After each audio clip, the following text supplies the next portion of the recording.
Assalomu alaykum akalar. Bugun Gruziya temasida juda ham foydali ikkita tavsiya aytishga harakat qilaman. Birinchisi bu yerga kelib nima ish qilish, qachon kelish mana shu haqida. Ikkinchisi akalar bu yerda bitta noodatiy biznes ochish haqida bo'ladi. Xo'p, birinchisidan boshlasak, bu yoqqa kelish уже harakat qilsa bo'ladigan payt kelishni boshladi, lekin baribir biror oy bor. Chunki hozir bu yerga kelasiz. Kelganingizda bitta qaysidir aniq bo'lgan bitta ishga kelasizda, u ishda sizga nimadir yoqmasligi mumkin. 10 kishiga yoqqan, 10 kishiga yoqqan ish 5 kishiga yoqmasligi mumkin. Shu 5 ta odam men bu yer yoqmadi menga deb chiqib ketaman desa, variant yo'q. Yo majbur shu yerda ishlaydi, yo boshqa ish qidirishga vaqt o'tkazib qayerdadir dam olib qoladi. Ish almashtirish sezon emas hozir. Biror oydan keyin xudo xolasa xuddi shunday sezon keladiki, ish juda ko'p bo'ladi. Tavsiya, atak hozir kelsanglar ham har qalay ish topasizlar. Mana aynan shu yerda qurilish obyektlari juda ham ko'p. Bitta narsa, gruzlar o'zi uncha boy emas degan odamlar uchun-da bu yerda ko'p qurilishlarni-chi qayerdandir investorlar qurgan eng ko'pini. Misol o'zlari ham juda kambag'al emasdir, haligi noto'g'ri tushunishib qolmasin, mabodo kimdir eshitadi. Atak investorlar puliga bo'lyapti. Shu qaysidir investor pul to'laydi bu yerda anaqa bor, mashinstvo bor. Juda ham oz miqdorda mashinstvo bor. Endi uni hozir bilmayman, ochiq oydan mana shunaqa holat deb aytish qiyinroq. Keyin bitta komment kelib qoladi-yu, quli bo'lma, o'zingni xor qilma deb. Akalar, shu mana shunaqa fikrlaydigan akalar gapi qaysidir ma'noda to'g'ri. Bu yoqqa kelib umuman vizde ishlab yurishni kerak yo'q. Dunyoga chiqib o'zimizda ham yetarlicha ish bor. Bunga 100% qo'shilaman. Bitta ikkita odam, menga ish topiladi. Chunki men o'zim qanchadir kichkina bizneslar bilan shug'ullanganman.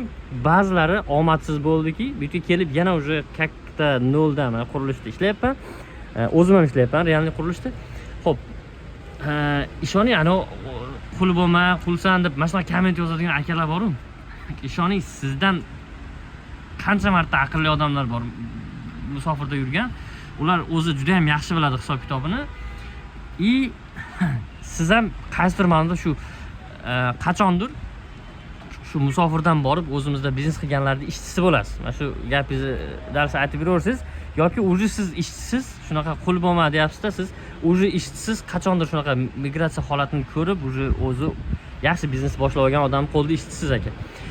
Ish qilib hech kim xohlamaydi bu yoqqa kelib pul ishlab yurishga, lekin nisbatan ko'proq pul topadiki, mana shu yerga kelib ishlaydi. Yana bitta narsa, gruzinlar o'zi ham Rossiyada boshqa yerda ishlab yuribdi deganlarga aka, hammaning rizqi har qayerda ekanda. Masalan, rossiyaliklar bor bu yerda kelib Gruziyada ishlayotgan. Mana hozir bitta obyektdamiz, Rossiyadan kelib ishlashyapti. Qaysi kelsangiz Kazanda. O'zi ham aytayapti, bizda ham ish ko'p deb. Bu yerda chuta men o'rnashib qoldim deyapti. Masalan, oddiy ishda ishlab yuribdi. Mana shunaqa. Yana bitta masala, biznes ochish temasi. Qanaqa biznes ochish desa bo'ladi desangiz, bu yerda ko'proq rusiy zabonlar qilayotgan ish bor. Men internetda ko'rgandim, Dubayda biznikilar o'sha O'zbekiston vatandoshlari qilyaptiki, qanaqa ish? Qurilish kompaniya ochadi, remontviy kompaniya.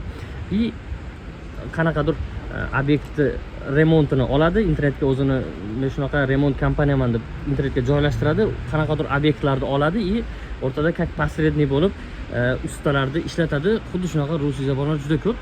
Ko'rmadimki o'zbek kompaniyalarida agar bu temani yaxshi tushungan odam bo'lsa, aynan kelib mana shu qurilish sohasida ish qilsa bo'ladi. Bu realniy bo'ladi, dokument bo'yicha bo'ladi, qonuniy bo'ladi. Aldov holati katta ehtimol bilan juda kam bo'ladi. Anaqa ochadi, firma ochib bu yerda shu qurilish zdaniyalardan ish olsa bo'ladi. Chunki mnogoetajniy domdachi juda ko'pda, baribir ichki remontchilari juda ko'pda. Bunaqa qurilayotgan uylar boshqa videolarimda ham ko'rsatdim, ko'p bu yerda bo'layotgan.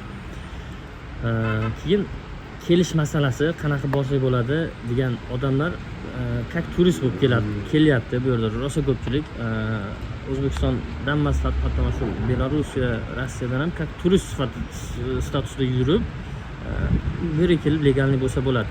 Ochig'ida mana shunaqa. O'zi aslida qanaqa bo'lish kerak desiz, aslida ishga kelayotgan odam viza qilib kelish kerak. Viza qilish qancha vaqt oladi, qanaqa yugur, qancha pul ketadi bilmadim. Turist bo'lib kelishga o'rtacha $500. Plus minus. Undan oshiq ham bor, kami ham bor. Har xil hozir agentstvalarda eshitib qolyapmiz. Omadlarini bersin hammasini ham. Agentstvalar o'rtada o'zini foydasini qo'yib 1200 atrofida qidiryapti. Lekin u agentstvadagi shu mijozlardan gaplashib turgan odamchi musofirchilikni ko'rmagan ham bo'lsa kerak, hatto og'zini to'ldirib mancha pul topasiz deb jo'natib yotibdi.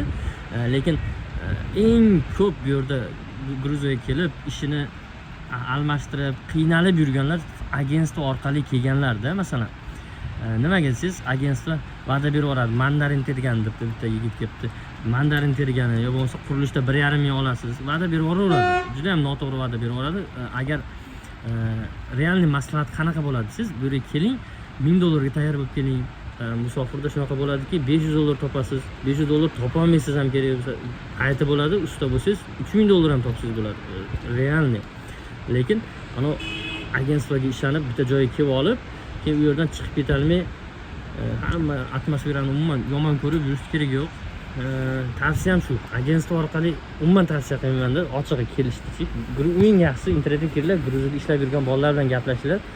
Telegram gruppadan qidiringlar, Gruziyada ishlab, Gruziyadagi o'zbeklar deb kiringlar, gruppadan ish ko'rib kelinglar. Hech qanaqa bir agentstvo $1200, $1600 unga arzimaydi. Qaysi o'zi musofirchilikni ko'rmagan odam, musofirga odamlar jo'natib yotgan. Omadlar bersin ularni ham. Ba'zi masalalar bor, ular hal qilishi mumkin bo'lgan, lekin ba'zi ko'p masalalar bor, ular hal qila olmaydigan. Ishqib shunaqa, yana savollar bo'lsa yozib qo'yinglar. Hozir o'zimni qisqacha fikrimni aytdim. Balki keyingi videolarda anaqalarni ham ko'rsataman, ichkaridagi obyektlarimiz ham qanaqa ish bo'lyapti, nima qilayotganimizni ham ko'rsataman. Hammaning ishiga omad. Eng anaqasi qiziqarli joyi, men ham yaqinda shu agentstvani yopib keldim. Lekin biz agentstvo sayyohlik agentstvo edi. Если sayyohlik paketlari kerak bo'lsa, qilib bera olamiz. Men faqat menda qildirishni tavsiya qilmayman. Xohlagan joylardan qildiringlar, xohlaganday summani surishtiringlar.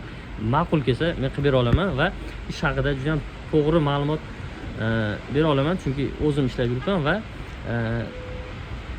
stabil bir oylik va'da qilish noto'g'ri bu yoqqa. Hammerganda men Yevropada ham ishlaganman. Yevropada ham misol 2000-3000 oylik va'da qilish borardi. U noto'g'ri juda ham.